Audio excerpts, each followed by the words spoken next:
আসসালামু আলাইকুম ভিউয়ার্স, কেমন আছেন সবাই? আমি বুশরা জাহান। চলে এসেছি আপনাদের মাঝে অনেকদিন পরেই একটি নতুন ভিডিও নিয়ে। তো আজকে হঠাৎ বিকালবেলা বসেছিলাম, মন চাচ্ছিল কিছু খেতে। তো আমাদের বাসায় একটি বাতাবি লেবুর গাছ আছে। তো ভাবলাম আজকে গাছ থেকে একটি লেবু পেড়ে নিজে মাখিয়ে খাই। তো চলে আসলাম গাছের নিচে। এবার আমি গাছ থেকে একটি লেবু পাড়বো। লেবুগুলো অনেক সুন্দর এবং খেতে অনেক মজা। তো এই লেবুটি আজকে আমি মাখাবো। তো চলুন দেখা যাক এই লেবুটি কিভাবে মাখালাম আপনাদের সাথে শেয়ার করি। এই লেবুগুলোকে এখন আমি সুন্দর করে কেটে নিব।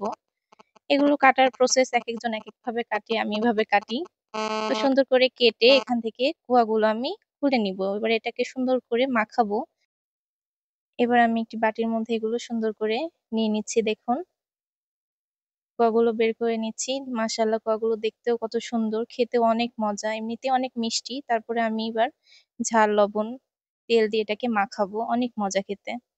চলুন দেখা যাক। আমি একটি কাঁচামরিচ নিয়েছি। এবার সামান্য একটু লবণ দিয়ে কাঁচামরিচটাকে সুন্দর করে কষলে নিব। তারপর এখানে দিয়ে দিলাম সামান্য একটু সরিষার তেল। এটা দিয়ে এবার সুন্দর করে মাখিয়ে নিব। তারপর সামান্য একটু চিনি দিতে হবে। চিনি দিলে এটা আরো মজা লাগে খেতে। এজন্য একটু চিনি দিলাম। এবার সুন্দর করে মাখাবো।